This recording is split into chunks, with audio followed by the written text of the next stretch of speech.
L'Algérie serait à l'origine de la propagation du terrorisme, de l'extrémisme et du séparatisme au Sahel. Selon l'ambassadeur marocain, l'Algérie est la mère de tous les problèmes du Sahara et également du Sahel. Il a tout de même souligné que le territoire algérien sert de refuge aux terroristes, extrémistes et séparatistes, accusant ainsi directement le pays voisin d'être à l'origine de l'instabilité régionale.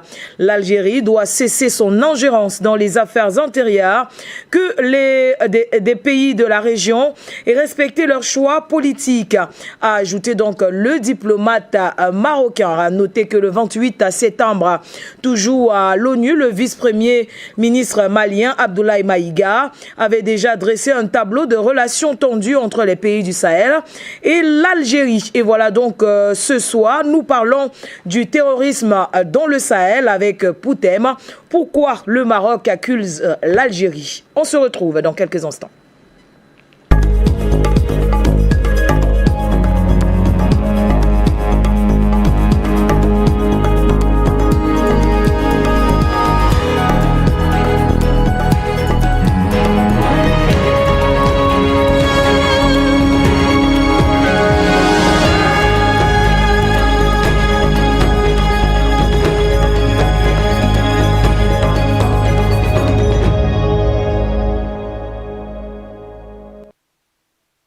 Vous faites bien d'être sur la télévision panafricaine. Bonsoir à toutes et à tous et bienvenue dans cette autre livraison d'appels sur le continent. Alors qu'aujourd'hui, nous parlons bien sûr du conflit incessant entre l'Algérie et le Maroc. Et cette fois, c'est le gouvernement marocain qui a décidé de monter au créneau pour dénoncer les mauvais actes algériens. Et donc ce soir, nous parlons du terrorisme au Sahel. Le thème, pourquoi le Maroc accuse l'Algérie. Nous le disions tout à l'heure lors de la 79e session de l'Assemblée générale de l'ONU. L'ambassadeur et représentant permanent du Maroc, Omar Hilal, a donc émis de graves accusations à l'encontre de l'Algérie, annonçant que l'Algérie était donc la mère de tous les problèmes du Sahel et également du Sahara. Et pour en discuter, nous avons déjà en direct de Zoom nos différents invités. Mais on rappelle aussi aux téléspectateurs que vous pourrez nous appeler tout à l'heure quand nous allons ouvrir le standard pour donner votre point de vue sur le sujet du jour concernant les accusations du Maroc à l'encontre, à l'endroit de l'Algérie. Et donc en direct de Yaoundé, nous avons le géostratège Charlie Kenyé à qui nous disons bonsoir. Bonsoir Christelle Wandi, bonsoir à tous nos milliards de téléspectateurs, bonsoir top management de la télévision panafricaine, bonsoir également à nos techniciens, ces hommes de l'ombre qui font un travail magnifique. C'est grâce à eux que nous arrivons à émettre de par le monde. Nous leur disons infiniment merci. Et merci pour l'invitation. Alors, Charlie Kenyé, la question qu'on pose à tout le monde ce soir, pourquoi, selon vous, le Maroc accuse l'Algérie d'être l'instigatrice du terrorisme dans la région du Sahel? Bien, déjà, il est important toujours de circonscrire les déclarations marocaines dans son contexte, parce que le Maroc tient cette déclaration aujourd'hui dans un contexte quand même assez particulier, lequel nous savons que ces deux pays aujourd'hui qui sont justement en inamitié, c'est-à-dire que depuis pratiquement, je crois, 2 ou 3 ans, ils ont rompu de relations diplomatiques. Ces deux pays qui ont cessé de se parler par rapport au dossier du Sahara occidental. Nous savons que le Maroc revendique une souveraineté ou alors sa souveraineté sur le Sahara occidental.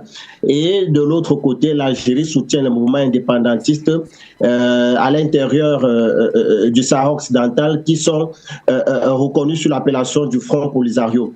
Et donc, c'est dans cette brouille diplomatique marquée par la rupture justement des relations diplomatiques entre les deux pays que ces pays se livrent justement à des déclarations épistolaires, parce que vous verrez que du côté algérien également, on accuse le Maroc de soutenir et de parrainer le terrorisme dans la région. Donc ce sont des déclarations auxquelles les deux pays se livrent depuis des années sur la base justement d'une revendication et d'intérêt qui anime justement les deux États. Ça, c'est le contexte. Maintenant, quand vous sortez du contexte, il faut dire que nous ne sommes pas une première déclaration.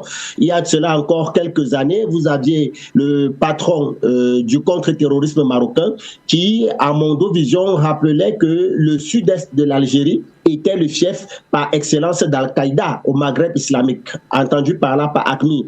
Et à côté de ça, il faut rappeler également que même sur la scène internationale, le Maroc n'est pas le premier pays à qualifier l'Algérie de soutien au terrorisme. Il y a également la France qui a eu à le faire par le passé, mais toujours est-il que c'est bien de toujours circonscrire le contexte. C'était également dans un contexte de crise diplomatique entre les deux pays. Il n'y a pas que la France, il y a également les États-Unis qui, en son temps, ont accusé l'Algérie de soutenir le terrorisme dans la région du Sahel, mais également le G5 Sahel. Je rappelle ici que les 5 États membres du G5 Sahel avaient également commis un communiqué dans lequel ils accusaient l'Algérie de soutenir le terrorisme au Sahel. Et donc, si à ça vous ajoutez également les déclarations récentes du vice-premier ministre malien à la personne du colonel Abdoulaye Maga, qui, devant la tribune, lors de cette 79e Assemblée générale des Nations Unies, a accusé une fois de plus l'Algérie également de non seulement soutenir et de parrainer le terrorisme, mais pire encore d'ingérence dans les affaires internes du Mali. À partir de cet instant, vous comprenez que ça fait un peu trop et on peut reprocher une fois, 2 fois, 3 fois, 4 fois, vous comprenez qu'il y a matière à réfléchir. Alors, quand vous ramenez la situation dans son contexte historique, vous savez très clairement que aujourd'hui, la première réalité, et je crois que nous l'avons clairement développé au cours d'une émission ici, même sur cette télévision, c'est que le deal qui avait abouti à l'assassinat du guide libyen Mouammar Kadhafi avait été fait entre 3 entités, lesquelles? La première, il y avait la DGSE qui représentait les intérêts français. Il y avait l'État algérien ou alors les services secrets algériens qui représentaient l'État algérien. Et enfin, il y avait un ensemble de groupes terroristes, de leaders terroristes et séparatistes qui opèrent aujourd'hui dans le nord du Mali. Pourquoi? Parce que le deal était de quoi? Le deal était de permettre à ces groupes terroristes-là, on leur avait promis un territoire qui devait leur être offert, autant pour moi. Un territoire qui devait leur être offert. Et ce territoire-là devait permettre à ce qu'ils y installent ce qu'ils appellent une forme de califat qui devrait quitter d'une partie, je dis bien d'une partie du sud-est de l'Algérie jusqu'à l'intérieur du Mali, précisément dans le nord du Mali. Et à ça également, les leaders séparatistes, les leaders terroristes qui opèrent dans le nord avaient donné leur accord, avaient marqué leur accord, et la contrepartie c'était que ceux-ci ne devaient pas s'ingérer dans le processus de déstabilisation de la Libye. Vous savez que la plupart de ces leaders terroristes étaient des lieutenants, des fidèles lieutenants du guide libyen Mouammar Kadhafi. Celui-ci leur versait énormément d'argent pour justement s'assurer de leur service et s'assurer de leur loyauté. Et donc, le but justement de cette manœuvre de la France par la DGS sur les services secrets français, appuyé par les services secrets algériens, était de s'assurer que ces groupes terroristes, ces groupes rebelles n'interviennent pas dans ce processus de déstabilisation et d'assassinat du guide libyen Mouammar Kadhafi. Donc, l'Algérie également avait comme intérêt dans cette histoire que elle également, elle subissait cette réalité parce qu'il faut dire que le problème d'autodétermination qui est revendiqué aujourd'hui par les groupes séparatistes et les groupes terroristes dans le nord du Mali, c'est un problème algérien. Et c'est un problème qui, jusqu'à l'heure où nous parlons, continue à se vivre à l'intérieur de l'Algérie. Vous avez des groupes d'autodétermination comme ça qui revendiquent une certaine autonomie sur des territoires algériens. Et donc, pour essayer de renvoyer ce problème, de renvoyer cette patate chaude, de transférer cette patate chaude au Mali, l'Algérie également a participé à ce complot-là contre le Mali qui avait abouti à la signature justement des accords d'Alger de 2015. Or, le but de ces accords d'Alger était d'activer, d'actionner la partition du Mali avec une grande partie dans le nord du Mali qui serait contrôlée justement par ces groupes terroristes, par ces groupes indépendantistes connus sous le nom de l'Azawad. Voilà où l'Algérie également n'a pas joué franc jeu avec le voisin malien. Et donc, vous voyez que nous sommes dans une dynamique qui fait aujourd'hui que les États, lorsqu'ils accusent l'Algérie de complicité avec le terrorisme, de soutenir le terrorisme dans ces régions-là. C'est fort de ces faits. Parce qu'on se rend bien compte aujourd'hui que la plupart de ces chefs terroristes, de ces leaders séparatistes sont d'origine algérienne. Le leader de la CSP, qui est un groupe terroriste qui opère au sein de l'Azawad, est un Algérien. Le leader, justement, de la CMA, la coordination des mouvements de l'Azawad, c'est un Algérien. Le leader même, qu'aujourd'hui, ce n'est pas des déclarations à l'emporte-pièce qui sont faites à l'encontre de l'Algérie, ce sont des déclarations fondées parce qu'on a l'impression qu'effectivement, même si l'Algérie semble présenter des gages de bonne foi vis-à-vis justement de ses États voisins, mais dans les faits, tout laisse croire que ce pays-là est un soutien justement au terrorisme qui sévit dans la région sahélo-sahélienne. Merci à vous donc Charlie Kenyé. Mais avant de poursuivre, je propose qu'on écoute un extrait de Omar Hilal, voilà, le représentant permanent du Maroc auprès de l'Organisation des Nations Unies, lui qui accusait donc l'Algérie d'être à l'origine de la propagation du terrorisme, de l'extrémisme et même du séparatisme dans la région du Sahel. On écoute cet extrait et on se retrouve juste derrière.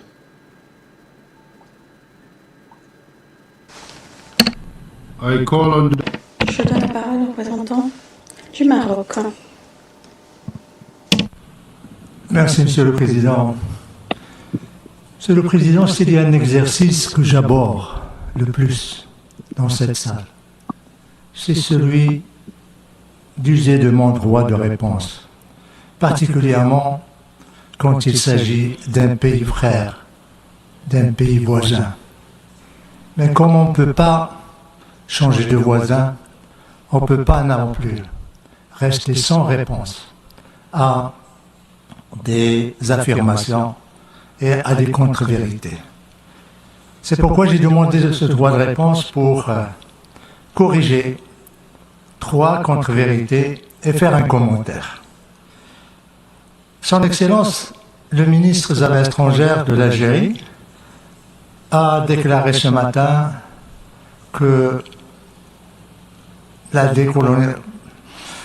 le Sahara doit être décolonisé. Je dois dire que l'Algérie doit se réveiller de son sommeil, de l'ère de la guerre froide, pour se rendre compte que le Sahara marocain est indépendant dans le cadre de son intégration à la mère patrie, le Royaume du Maroc, depuis un demi-siècle. L'Algérie a peut-être oublié, au fin d'oublier, que dans cette même salle, il y a eu une résolution qui a été adoptée en présence de l'Algérie. Et c'est la résolution 345B. Il y a également presque un demi-siècle qui prend acte de la fin de la colonisation espagnole et du retour du Sahara à la mère patrie. C'est l'accord de Madrid. C'est une évidence, c'est une réalité, et c'est un accord qui est fait conformément au droit international. Et c'est un accord, et je voudrais là rappeler un fait historique, qui s'est fait, qui en quelque sorte était conforme au discours de feu le président Boumedienne. Je voudrais lui dire à cet égard que c'est de la poudre aux yeux. Ce n'est pas vrai, Monsieur le ministre. Tout simplement parce que, et là le monde doit le savoir, l'envoyé personnel a été nommé il y a 3 ans.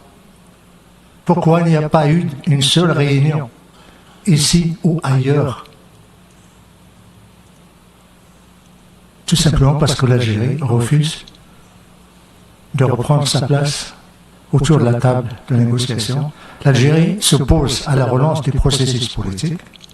Bien plus, l'Algérie rejette les résolutions qui parlent du processus politique. Et M. le ministre vient ici ce matin nous dire qu'il soutient le processus politique. C'est une grande bizarrerie que l'Algérie dit vouloir soutenir les efforts de l'envoyé personnel et ceux du secrétaire général, mais en même temps il pose les conditions. Moi, je ne viens pas, voilà qui va venir, qui doit participer, qui ne doit pas participer. Et c'est bizarre que l'Algérie, qui prétend soutenir le processus politique, s'oppose à ce que son nom soit cité rejette les résolutions pour la simple raison que son nom est cité dans toutes les résolutions du Conseil de sécurité en tant que partie prenante principale dans ce différend régional qui doit reprendre sa place autour de la table des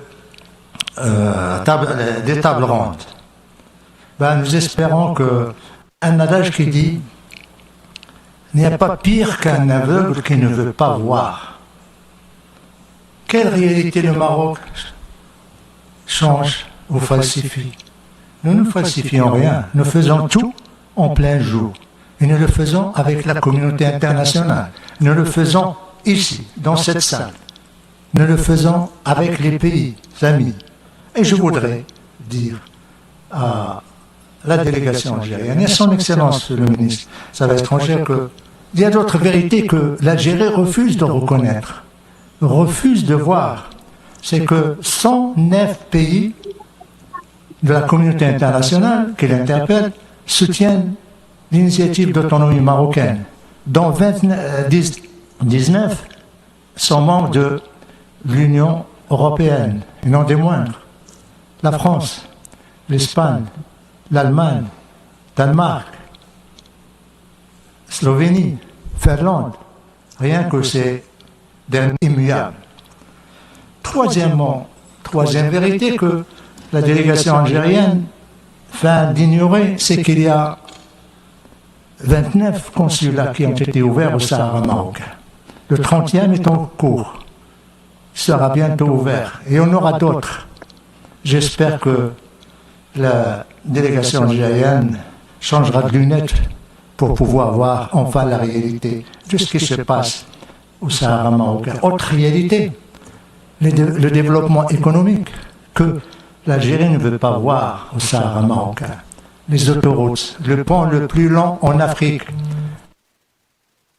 Et voilà donc la réaction de Omar Hilal, le représentant du Maroc à la 79e session de l'Assemblée générale de l'ONU. Alors Charlie Kenyé, nous avons sélectionné cet extrait dans lequel nous avons remarqué dans les propos d'Omar Hilal que l'Algérie serait à l'origine du blocage du processus politique. Ce dernier, Charlie, a fustigé l'attitude contradictoire de l'Algérie, bien que ce pays prétende soutenir les efforts de l'envoyé du secrétaire général de l'ONU dans le Sahara. Il bloque depuis 3 mois toute avancée dans les négociations, a donc affirmé Omar Hilal, voilà, en marocain, Charlie Kenyé. Oui, je vous ai dit tout à l'heure, c'est toujours bien de circonscrire ces déclarations dans son contexte. Et je vous ai dit, nous sommes dans un contexte de crise diplomatique entre les deux pays. Parce que les mêmes reproches qui sont faits à l'Algérie, si vous allez lire les déclarations algériennes, vous verrez que l'Algérie également tient le même discours envers son voisin marocain. Et bien, je vous ai dit que c'est une question, c'est un problème de géopolitique. Ça relève des intérêts de ces États. Le Maroc veut revendiquer une souveraineté sur le Sahara occidental. Et d'un autre côté, l'Algérie refuse et estime pour elle que ça est un État souverain. D'ailleurs, elle soutient, elle finance et dans une moindre mesure, elle arme justement un mouvement indépendantiste, le Front Polisario, qui revendique une certaine autodétermination, une certaine souveraineté sur le Sahara occidental, parce que nous connaissons très clairement l'enjeu justement du Sahara occidental à travers son versant océanique. Donc, ce sont des questions d'intérêt, ce sont des questions d'enjeu. Si on s'en tient simplement aux déclarations des uns et des autres, vous allez comprendre qu'on ne va pas avancer. Maintenant, quand vous ramenez cette réalité dans un contexte global, effectivement, on n'est pas la première déclaration accusant justement l'Algérie de soutenir le terrorisme dans la région. J'ai pris le cas d'autres pays qui, entre guillemets, peuvent être considérés comme étant des alliés de l'Algérie, qui également n'entendent pas ce discours comme quoi l'Algérie serait un acteur de paix et de stabilité dans la sous-région. La preuve encore, et je le rappelais, le discours du vice-premier ministre, le colonel Abdoulaye Maga, devant la tribune des Nations Unies, accusant l'Algérie également de soutenir les groupes rebelles qui sont présents dans le nord du Mali.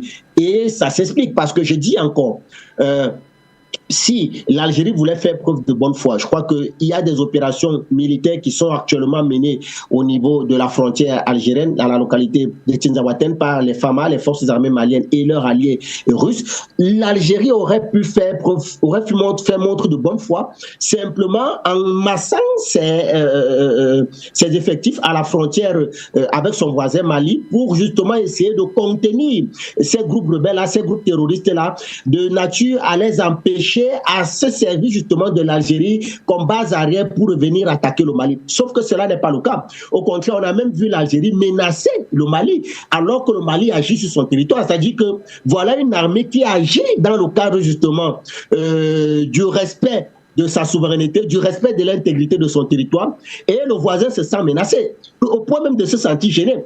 À la limite même, on a eu l'impression que l'État algérien soutenait les terroristes au détriment justement des FAMA. La preuve, c'est qu'on a vu l'Algérie faire décoller des chasseurs au niveau de sa base aérienne de Tamaracet pour venir menacer des drones justement maliens, des drones burkinabés qui sillonnaient l'espace aérien de Tinzaouaten pour justement essayer de neutraliser un ensemble de forces terroristes qui opèrent de ce côté-là. Ça pose problème. Donc vraiment l'Algérie, par des actes quand même assez forts, nous montre ça suffit qu'elle semble beaucoup plus soucieuse de la situation des terroristes, de l'état des terroristes, plutôt que de son voisin malien représenté sur le terrain par ses forces gouvernementales. À partir de cet instant, je pense que c'est sur ces faits qu'il faut analyser véritablement les déclarations qui aujourd'hui font de l'Algérie ce pays soutien du terrorisme, plutôt que des déclarations du représentant du Maroc au niveau de l'Organisation des Nations Unies. Parce que je le dis encore, ce sont des déclarations qui tiennent lieu d'un contexte précis, celui justement d'une crise diplomatique qui dure depuis bien des années entre les deux pays. Merci donc à vous, Charlie Kenyon. Rappelle aux téléspectateurs que tout à l'heure, ils pourront réagir aux numéros qui s'afficheront donc au bas de l'écran. On appelle déjà les techniciens à afficher le numéro du standard pour les appels audio WhatsApp uniquement, pas d'appel vidéo s'il vous plaît. Si vous souhaitez participer à cette édition d'appel sur le continent. Alors, Charlie Kenyon, comment comprendre les tensions entre l'Algérie et plusieurs États du Sahel confrontés au terrorisme et également à l'extrémisme violent? Voilà, l'extrémisme c'est déjà violent, mais l'extrémisme violent, il faut le dire, Charlie Kenyon. Oui, il faut comprendre ça simplement dans le cadre de la défense des intérêts. Les États sont régis par des principes tels que le principe de la souveraineté, la non-ingérence dans les affaires internes des États, mais également les intérêts qui animent les relations internationales. Et dans le cadre justement de ces intérêts qui animent les relations internationales, les intérêts algériens peuvent ne pas coïncider ou alors peuvent ne pas converger avec les intérêts maliens. Et nous sommes justement dans ce cas d'école. Parce qu'il faut rappeler ici que les intérêts algériens sont lesquels. Je vous ai parlé tout à l'heure de ce complot qui avait été fait bien avant par la France, complot dans lequel le Mali, les forces, les services de renseignement algériens ont participé. Pourquoi? Simplement parce qu'à l'intérieur de l'Algérie sévit également de nombreux mouvements indépendantistes. Ça, on ne parle pas beaucoup, mais c'est bien de le rappeler. Il n'y a pas que l'Azawad, il y a également le MAC, le mouvement d'autodétermination de la Kabylie, qui est un mouvement indépendantiste à l'intérieur de l'Algérie, qui revendique une autonomie sur un territoire, sur une portion du territoire algérien. Et donc, dans le cadre, par exemple, de l'Azawad, l'Algérie a cru bien faire justement en acceptant ce deal avec la France de retrocéder, de transférer cette patate chaude qui s'appelle l'Azawad dans le nord du Mali. C'est la raison pour laquelle elle a participé activement à la signature des accords d'Alger de 2015, mais on le dit et on continue de le dire, c'était des accords de dupes. C'est la raison pour laquelle le nouveau pouvoir actuellement au Mali a jugé utile de rompre ces accords-là. Et c'est légitime, parce que c'est une question malienne, ce n'est pas une question algérienne. Si le Mali estime que ces accords ne cadrent pas avec la souveraineté et les intérêts de l'État malien, le Mali est libre justement de rompre ces accords. Ce que le Mali a fait. Et curieusement, une fois là-bas fait, on a vu l'Algérie monter au créneau comme si les problèmes qui sévissent actuellement à l'intérieur du Mali, la résolution de ces problèmes a passé automatiquement par l'application de ces accords, alors que ces accords n'ont jamais été respectés par le camp des terroristes. C'est-à-dire que le camp,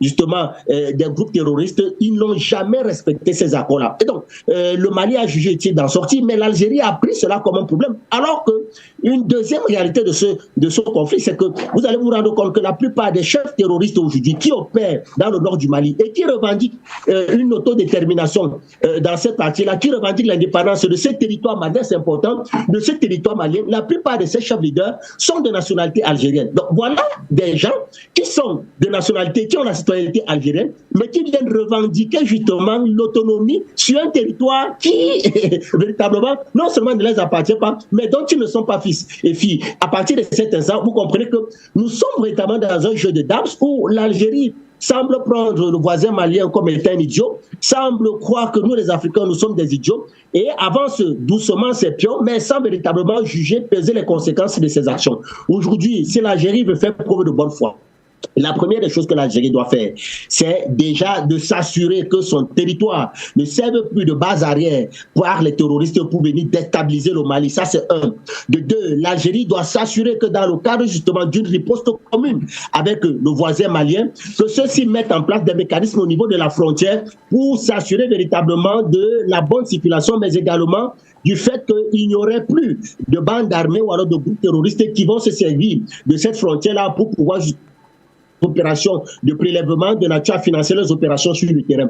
Il est impératif aujourd'hui pour l'Algérie également de changer de discours parce qu'on a l'impression à travers la diplomatie algérienne que le Mali est une wilaya, c'est-à-dire une province, une région algérienne, alors que le Mali, ou alors le nord du Mali est une wilaya, c'est-à-dire une province, une région algérienne, alors que le nord du Mali est un territoire algérien, ce n'est pas un territoire malien, ce n'est pas un territoire algérien. Mais sauf que l'Algérie se comporte comme si le nord du Mali était un territoire algérien. À partir de cet instant, non seulement l'Algérie viole même le principe de la souveraineté du Mali, mais elle lance également dans l'ingérence des affaires internes à un pays. Donc aujourd'hui, l'Algérie doit revoir son discours au niveau de sa diplomatie, doit laisser le Mali gérer ses problèmes. Elle ne peut pas aimer le Mali plus que les Maliens. Elle ne doit pas se substituer à l'État malien. Elle ne peut pas aujourd'hui dire au Mali ce que le Mali doit faire, comment le Mali doit gérer son pays.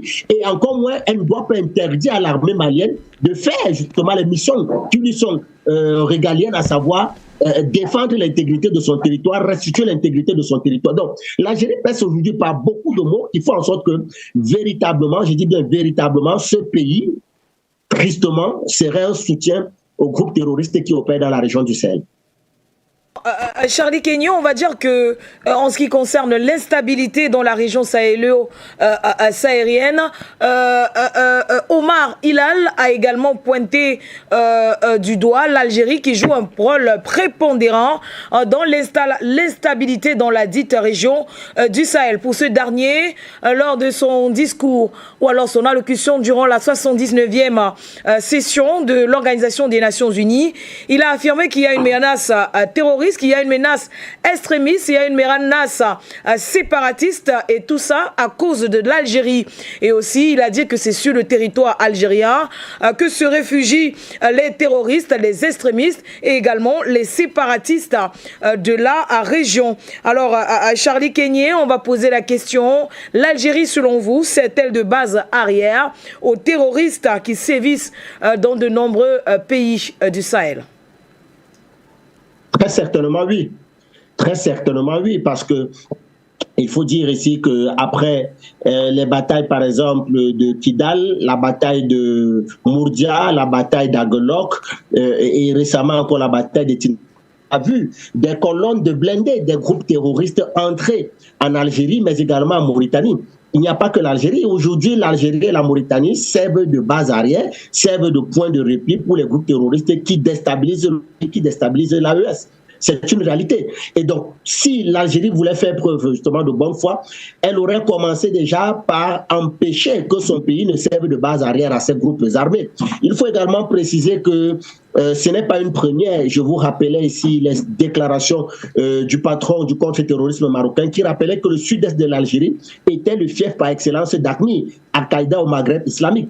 Et il faut rappeler à cela qu'il y a de cela pratiquement quelques mois, on a vu l'armée algérienne lancer des exercices militaires d'une envergure de très grande ampleur à sa frontière avec le Mali. Mais comble du sort, c'est que ces exercices militaires qui rassemblaient les forces aériennes, les forces terrestres et même les forces maritimes qui se sont déroulés à la frontière avec le voisin malien, ces exercices militaires-là ont été menés à quelques kilomètres d'un groupe, d'un camp de rebelles qui opèrent justement au niveau du sud-est de l'Algérie. Mais que ce groupe n'a pas été menacé, c'est-à-dire que à travers ces exercices militaires, on aurait pu s'attendre à ce que l'Algérie, justement, délocalise ou alors neutralise ce groupe, ce campement de groupes terroristes qui est présent sur son territoire, à sa frontière avec le Mali. Mais ce groupe n'a pas été menacé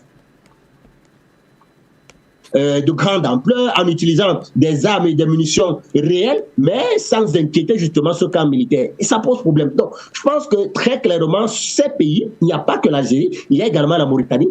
Ces pays servent de base arrière au terrorisme qui sévit actuellement dans la région sahélienne. Et je tiens à rappeler ici que l'Algérie est un pays qui, par le passé, avait déposé sa demande d'adhésion au BRICS. Mais curieusement, cette demande d'adhésion n'a pas été autorisée, n'a pas été acceptée, par exemple comme l'Égypte, comme l'Éthiopie, et pourtant en matière justement de conditions d'adhésion, autant pour moi, au BRICS, l'Algérie semblait être le pays qui rassemblait le mieux justement les éléments nécessaires. Mais curieusement, l'Algérie n'a pas été acceptée. Et aujourd'hui, dans les coulisses, on nous fait entendre qu'effectivement, c'est parce que il y avait encore des doutes sur la sincérité de l'Algérie à véritablement servir, jouer le rôle d'acteur dans le cadre de la paix et de la stabilité au niveau de cette région-là. Nous savons que la Fédération de Russie, qui est un partenaire stratégique des États aujourd'hui qui sont menacés par le terrorisme au niveau de la bande sahélo-sahélienne, a plusieurs fois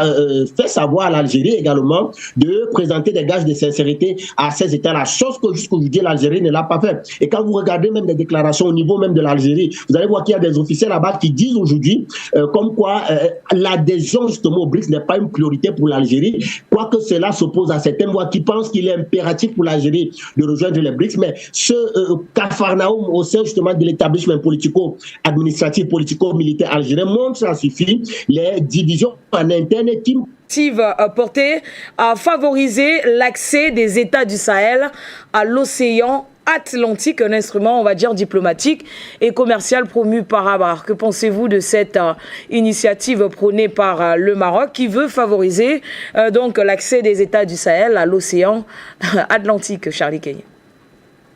C'est une opération de charme, c'est de la géopolitique.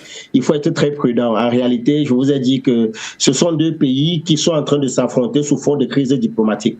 Et donc, vous allez voir que les tensions qui sont observées aujourd'hui entre l'Algérie et le Mali font les affaires du Maroc. C'est la raison pour laquelle vous allez voir il y a cette diplomatie offensive du Maroc à l'endroit des États de l'AES. On voit le Maroc se proposer à de nombreux investissements au Niger.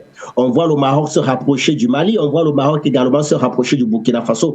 On voit le Maroc faire des propositions, par exemple celle dont vous venez de parler concernant cette ouverture au niveau de l'océan Atlantique. C'est de bonne guerre. C'est de la géopolitique, mais maintenant, il ne faut pas être dupe, parce que même si quelque part ces deux pays s'affrontent, il faut dire également que nous sommes dans une situation assez complexe. L'Algérie et le Maroc, c'est blanc, bonnet, bonnet blanc. Le Maroc aujourd'hui est le pays qui semble être l'un des plus alliés, l'un des plus fidèles alliés justement de l'Occident impérialiste dans le Maghreb. Parce qu'il faut toujours le rappeler que le Maroc est un allié stratégique d'Israël. Israël aujourd'hui qui est en train de commettre des génocides non seulement en Palestine et même au Liban. Le Maroc est ce pays dans son histoire qui a toujours été traître vis-à-vis de l'Afrique. Rappelons que, et non pas seulement vis-à-vis de l'Afrique, mais vis-à-vis également du monde arabo-musulman, parce que il y a la guerre de 6 jours a été gagnée par Israël grâce aux renseignements qui lui avaient été fournis par le roi du Maroc en son temps.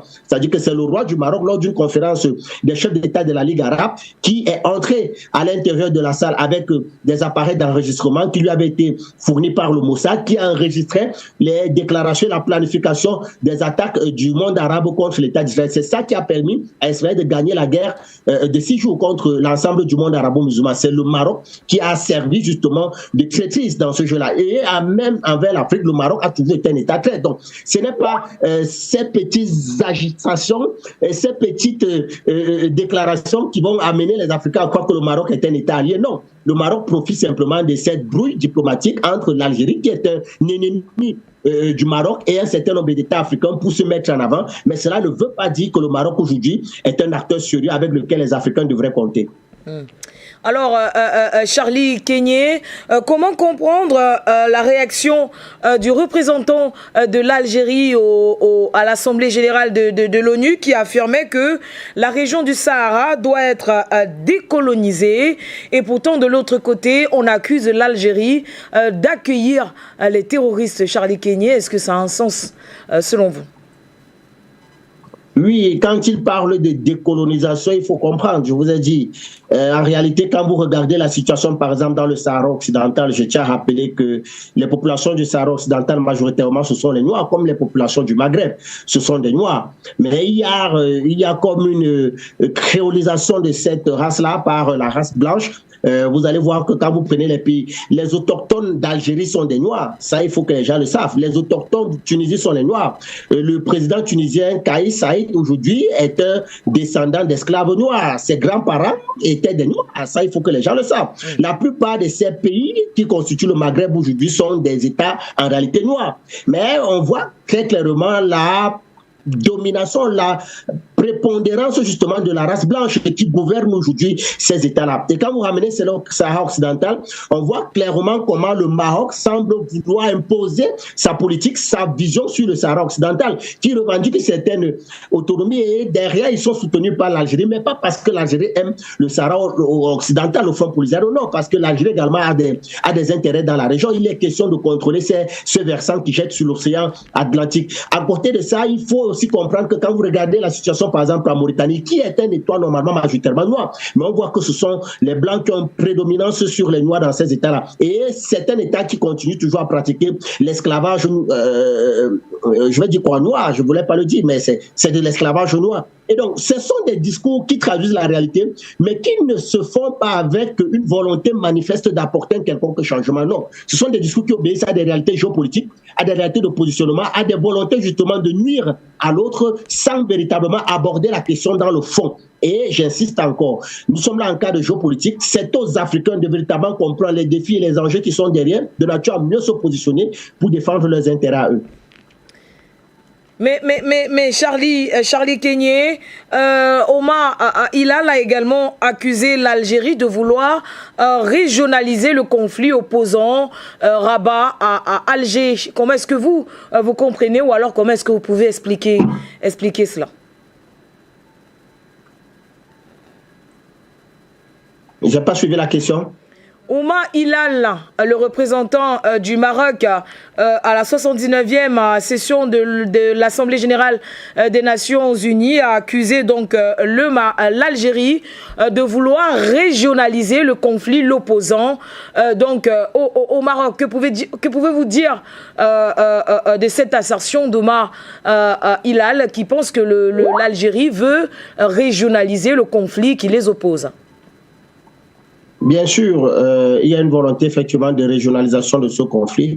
Il y a des médias marocains, mais également certains médias arabes qui ont rappelé que l'Algérie, qui est un soutien indéfectible du Front Polisario, savoir du mouvement d'autodétermination du Sahara occidental, qui combat au niveau du Sahara occidental, il y a des médias qui ont rappelé comme quoi, dans le cadre justement de la bataille de Tinzaouaten, que l'Algérie a accepté justement que son territoire serve de transit à certains groupes armés du Front Polisario qui sont venus renforcer les groupes terroristes qui opèrent aujourd'hui dans la localité de Tinzaouaten, dans le nord du Mali, contre les forces armées maliennes. Rien que par ce geste-là, si les faits sont avérés, il est question justement de régionaliser un conflit. Parce que nous parlons là d'un conflit qui oppose deux pays, sur le cas justement du Sahara occidental, mais dont on est en train d'observer un élargissement de ce conflit au point où des combattants justement de cette région-là sont déportés, transitent par le territoire algérien pour venir mener une guerre sur le territoire malien. Et je vous ai dit, je vous ai expliqué correctement, clairement, les enjeux géopolitiques du conflit, ou également de cette volonté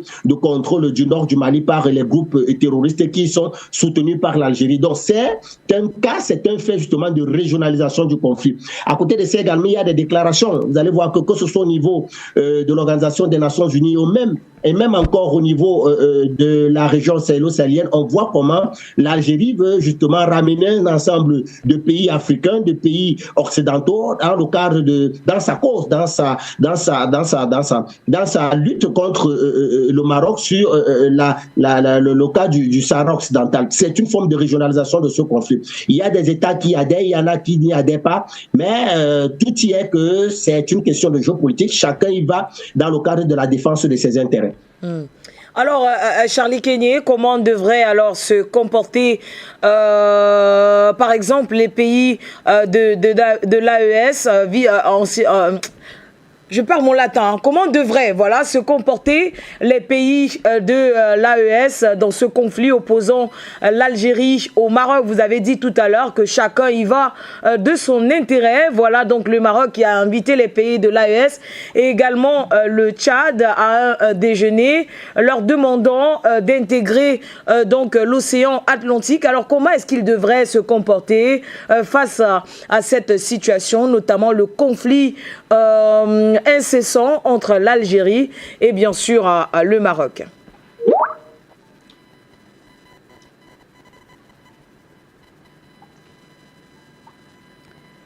Allô Charlie?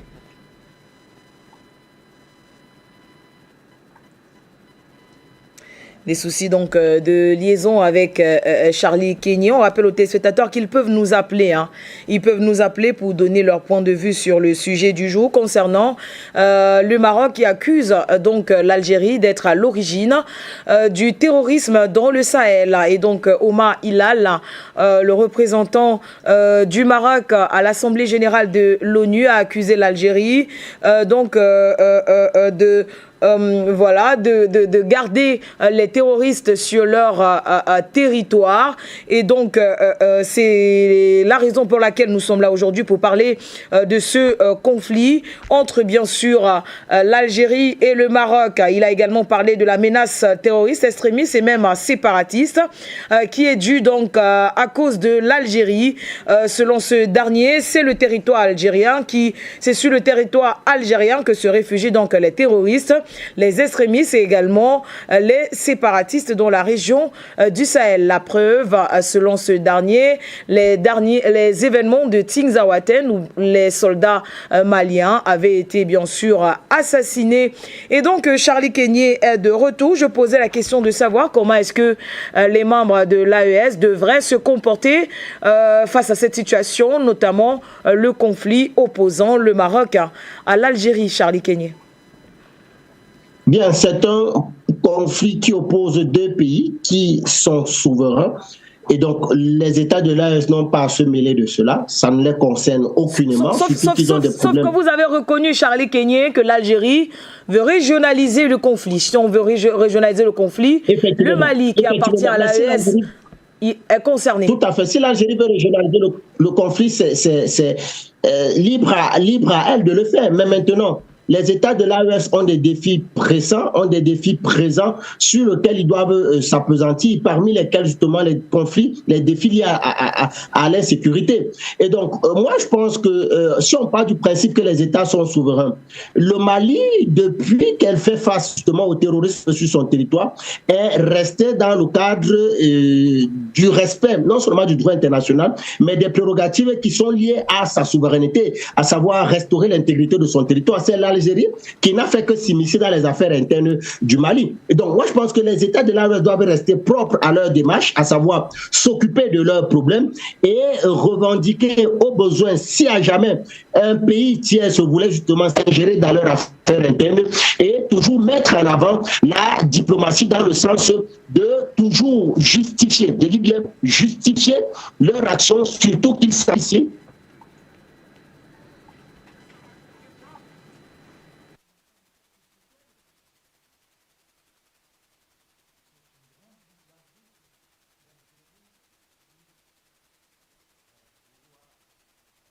J'espère qu'il reviendra rapidement pour aller jusqu'au bout de ses propos.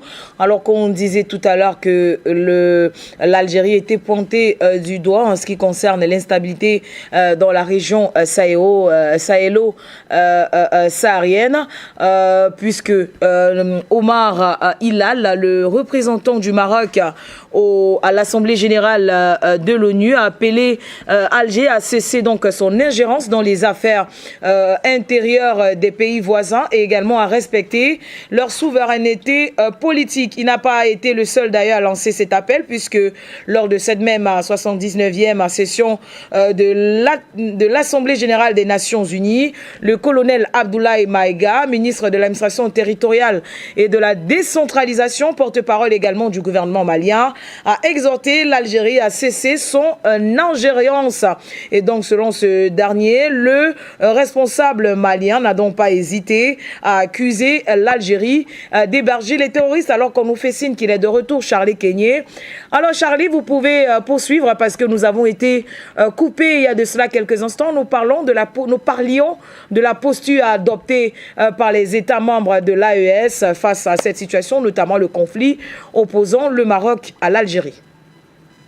Tout à fait. Donc j'étais en train de dire que les États de l'AES n'ont qu'à, je sais pas, je ne veux pas utiliser des mots assez forts, mais ce sont des problèmes propres au Mali et propres à l'Algérie et propres au Maroc. L'AES n'a pas à se mêler de cela, surtout que l'AES a un État abattu, ils ont une confédération d'États abattus, ils ont l'amélioration justement des conditions de vie de leurs citoyens à gérer. À partir de cet instant, il y a tellement de défis qui s'imposent à ces États-là que regarder ce qui se passe ailleurs serait un perdant. L'AES doit rester fidèle à sa politique et continuer à agir tel qu'elle le fait déjà brillamment, à savoir s'occuper de ses problèmes internes et rester intransigeant à quiconque voulant s'ingérer dans les affaires internes de leur État ou de leur confédération. Je pense que c'est la position qu'il faut adopter et c'est ce qui est en train d'être fait et c'est appréciable et c'est à encourager. Ce qui se passe entre l'Algérie et le Maroc, vraiment, je dis encore vraiment, c'est blanc, bonnet blanc. C'est-à-dire qu'ils ont les mêmes alliés. L'Algérie aujourd'hui est un allié de l'OTAN, même si elle refuse de l'accepter. Le Maroc est un allié de l'OTAN, mais le Maroc, contrairement à l'Algérie, le Maroc s'assume. C'est-à-dire que le Maroc assume ses amitiés, assume son alliance avec l'État d'Israël, avec la France, avec l'Espagne, avec les États-Unis d'Amérique. L'Algérie également a ses relations très privilégiées avec le bloc, le monde occidental, mais sauf que l'Algérie refuse d'assumer cela. Et donc, quand vous avez comme ça deux filles, deux mêmes parents qui sont en train de se battre, qu'est-ce que nous, les Africains, nous avons à aller chercher ce qui se passe là-bas? Ils n'ont qu'à s'entretuer. Non, cela nous fera ni chaud ni froid. Nous avons des États bâtis, nous avons les États-Unis d'Afrique à construire, nous avons le quotidien de vie de nos populations amélioré. Et en plus de ça, nous avons une menace qui est celle du terrorisme qui continue à sévir chez nous, qui est entretenue justement par ceux que nous connaissons, à savoir l'OTAN, dont ses fils et ses filles sont le Maroc et l'Algérie. Pourquoi est-ce qu'on devrait s'intéresser sur ce qui est en train de se faire là-bas? C'est un perdant. On doit continuer à travailler, on doit continuer à devenir fort, on doit continuer à imposer notre volonté et surtout, on doit s'assurer que quiconque véritablement veut s'ingérer dans les affaires internes de nos États puisse avoir du répondant. Charlie Kenyé, quelles sont jusqu'ici les contributions, selon vous, d'Alger pour permettre donc à ce que le Mali puisse restaurer sa pleine souveraineté à sa frontière avec l'Algérie? Vous avez dit tout à l'heure que les problèmes entre le Maroc et l'Algérie ne devraient pas intéresser les autres pays qui sont souverains, mais sauf qu'on se rend compte qu'il y a ingérence de la part de l'Algérie. Alors, quelles sont les contributions d'Alger pour permettre donc à ce que le Mali puisse restaurer véritablement sa pleine souveraineté à sa frontière avec l'Algérie? On se réfère comme ça aux événements de Tinzaouaten qui ont arraché la vie à plusieurs soldats maliens et même russes, Charlie Kenyé. Il n'y a aucune contribution. Déjà, il n'y a aucune contribution et il n'y a aucune contribution d'attendre de l'Algérie. Pourquoi? Pour deux raisons. La première déjà, c'est que c'est un problème malien, ce n'est pas un problème algérien et donc le Mali n'a rien à attendre de l'Algérie pour régler ses problèmes, c'est pourquoi le Mali résout ses problèmes. La deuxième des choses, c'est que l'Algérie est un acteur justement de ce qui se passe dans le nord du Mali en tant que soutien aux terroristes dans le nord du Mali. L'Algérie aujourd'hui brille par des déclarations quand même assez sulfureuses. voire même dangereuse. Vous avez suivi les déclarations des officiels algériens au niveau de l'Organisation des Nations Unies, même du Conseil de sécurité. On a vu l'Algérie clairement demander à une intervention des casques bleus, demander même à ce que l'ONU lui accorde le droit d'intervenir au Mali. Rappelons que le Mali est un territoire, le nord du Mali qui est un territoire malien. Mais c'est très grave ce qui est en train de se faire.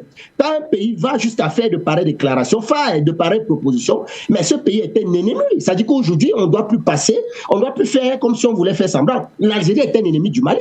Et à ce juste titre, le Mali doit traiter l'Algérie comme un ennemi. C'est pourquoi vous avez vu le vice-premier ministre du Mali, le colonel Abdoulaye Maga, n'a pas manqué de traiter les officiels algériens qui sont venus intervenir au niveau de l'Assemblée générale des Nations Unies, parlant du Mali comme des énergumènes. Il les a traités d'énergumènes. Et à juste titre, parce que ces gens ignorent l'histoire de leur pays. Ils ne savent pas les qui ont participé, ont contribué à la victoire justement des mouvements indépendantistes algériens sur l'ancien colon. Et c'est triste de le voir. De voir que cette Algérie, qui n'est pas l'Algérie des présidents tels que Boumediene, et les autres qui ont quand même fait la fierté de ce grand Algérie, de cette Algérie justement qui défend les causes africaines, qui défend les valeurs africaines. Mais l'Algérie que nous voyons aujourd'hui, c'est une Algérie acquis à la cause occidentale, acquis à la cause otanienne, qui démontre de plus en plus non seulement ses liens avec l'OTAN, qui est l'entité aujourd'hui qui opère, qui coordonne les opérations dans le nord du Mali avec les rebelles contre les forces armées maliennes, et également l'Algérie aujourd'hui semble servir de proxy, indépendamment de ses intérêts qu'elle défend dans cette partie-là, contre l'État malien. À partir